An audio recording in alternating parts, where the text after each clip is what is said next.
Cooking అంటే మీకు ఇంట్రెస్టా? అయితే మీ ఇంట్రెస్ట్‌కి మా ఫార్ములాస్‌ని యాడ్ చేయాలంటే పక్కనున్న సబ్స్క్రైబ్ నొక్కేసి గంట కొట్టేయండి. హలో అండి. Welcome back to our channel cooking formula 2.0. ఈరోజు మనం చూడబోయే రెసిపీ ఏంటంటే, మనం నార్మల్గా చేసుకునే కేక్స్ ఏంటి, స్పాంజ్ కేక్ కానీ, సూజీ కేక్ కానీ, లేదా చాక్లెట్ కేక్స్ చేస్తుంటాం కదా, అలా కాకుండా కాస్త డిఫరెంట్గా ఆరెంజెస్తో కేక్ ఎలా చేసుకోవాలనేది ఇప్పుడు నేను చూపించబోతున్నాను. ఈ ఆరెంజ్ కేక్ చేసుకోవడం చాలా సింపుల్ అండి, అలాగే టేస్ట్ కూడా చాలా చాలా బాగుంటుంది.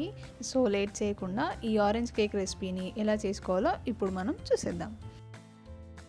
ఫస్ట్ ఇక్కడ నేను మీడియం సైజ్ ఆరెంజ్ ఒకటి తీసుకున్నాను. దాన్ని పైన పార్ట్ కట్ చేసుకొని ఆ తర్వాత ఇలా మధ్యలోకి కట్ చేసుకోవాలి.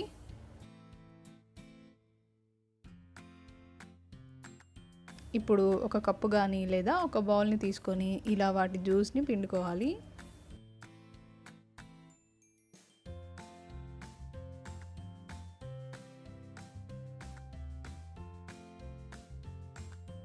ఇలా అన్నమాట.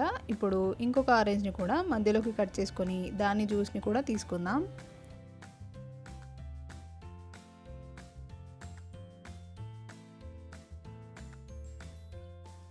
ఇలా తీసుకున్న ఆరెంజ్ జ్యూస్ని ఇప్పుడు ఇంకొక బౌల్లోకి ఇలా టీ స్ట్రైనర్ సాయంతో వడకట్టుకోవాలి. అప్పుడైతే మనకి పల్ప్ కానీ సీడ్స్ కానీ రాకుండా ఉంటాయన్నమాట. ఇలా కలెక్ట్ చేసుకున్న జ్యూస్ మనకి 1/3 కప్ అయింది కదా, ఈ మాత్రం అయితే సరిపోతుంది. ఇప్పుడు దీన్ని కాసేపు పక్కన పెట్టేద్దాం.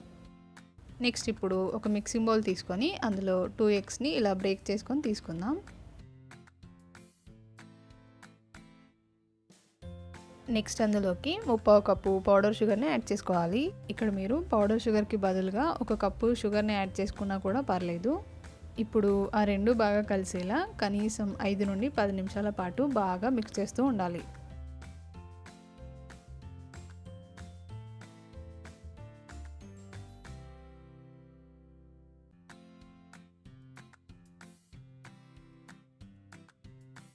కాసేపటి వరకు ఇలా నాన్ స్టాప్గా మిక్స్ చేస్తూనే ఉంటే అది ఇలా కాస్త లైట్ కలర్లోకి చేంజ్ అవుతుంది. ఇప్పుడు అందులోకి 1/2 కప్పు వెజిటేబుల్ ఆయిల్ని యాడ్ చేసుకొని మిక్స్ చేసుకోవాలి.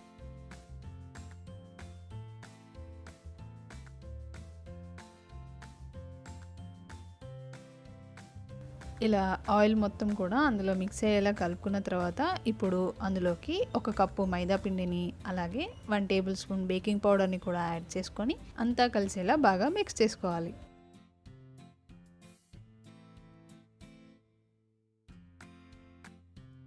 ఇలా అంతా బాగా కలుపుకున్న తర్వాత ఇప్పుడు అందులోకి ఇందాక మనం రెడీ చేసి పెట్టుకున్న ఆరెంజ్ జ్యూస్ని యాడ్ చేసుకోవాలి.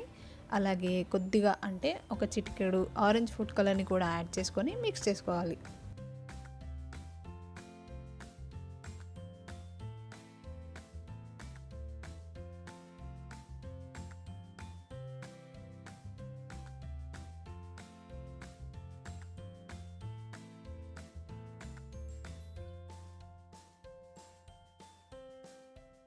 ఇలా అంతా బాగా మిక్స్ చేసుకున్న తర్వాత ఫైనల్గా మనకి కేక్ బ్యాటర్ కన్సిస్టెన్సీ అనేది ఈ విధంగా ఉంటుందన్నమాట. ఇప్పుడు దీన్ని కాసేపు పక్కన పెట్టేద్దాం. నెక్స్ట్ ఇప్పుడు ఇంట్లో మనకి కేక్ మౌల్డ్స్ ఉంటే వాటిని వాడుకోవచ్చు, లేదా ఇలాంటి ఒక అల్యూమినియం గిన్నెని తీసుకొని దాంట్లోకి 1 టేబుల్ స్పూన్ ఆయిల్ని వేసి ఇలా గిన్నె మొత్తానికి అప్లై చేసుకోవాలి. ఆ తర్వాత 1 టేబుల్ స్పూన్ మైదా పిండిని వేసుకొని ఇలా గిన్నె మొత్తానికి స్ప్రెడ్ చేసుకోవాలి. ఇప్పుడు ఇందాక మనం రెడీ చేసి పెట్టుకున్న కేక్ బ్యాటర్ని దీంట్లోకి వేసుకుందాం.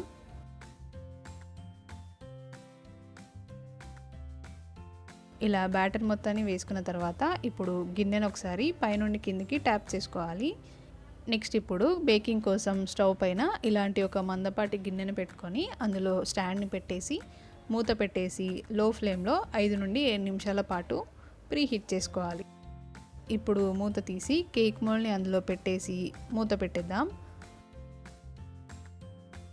స్టవ్ని లో ఫ్లేమ్లో పెట్టి 30 నుండి 35 నిమిషాల పాటు బేక్ చేసుకోవాలి. సరిగ్గా 30 నిమిషాల తర్వాత మూత తీసి ఒకసారి చెక్ చేసుకోవాలి. ఇలా కేక్ మధ్యలోకి నైఫ్ని కానీ టూత్పిక్ని కానీ పెట్టి చూస్తే బ్యాటర్ ఏమి దానికి అంటుకోకుండా వస్తే మన కేక్ పర్ఫెక్ట్గా బేక్ అయినట్టు.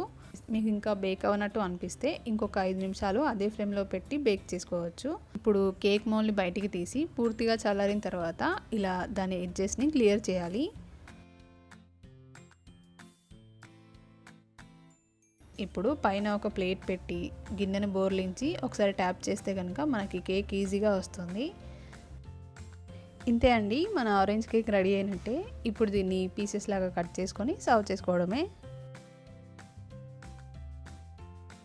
మంచి ఆరెంజ్ ఫ్లేవర్ తగులుతూ కేక్ టేస్ట్ మాత్రం చాలా బాగుంటుందండి. తప్పకుండా మీరు కూడా ఒకసారి ఇంట్లో ట్రై చేసి చూడండి. అచ్చం మనకి బేకరీస్లో ఉండే కేక్ లానే ఉంటుంది. ఇందులో మనం వేసుకునే ఇంగ్రీడియంట్స్ అన్నీ కూడా ఆల్మోస్ట్ మన ఇంట్లో ఉండేవే. ఇక ఆరెంజెస్ అంటారా, అవి ఈజీగా మనకి మార్కెట్లో దొరుకుతాయి. అలాగే ఓవెన్ కూడా అవసరం లేదు. ఇంకేం, ఖచ్చితంగా మీరు కూడా ఇంట్లో ఒకసారి ట్రై చేసి మీకు ఎలా కుదిరింది అనేది నాకు కామెంట్ సెక్షన్లో షేర్ చేయండి.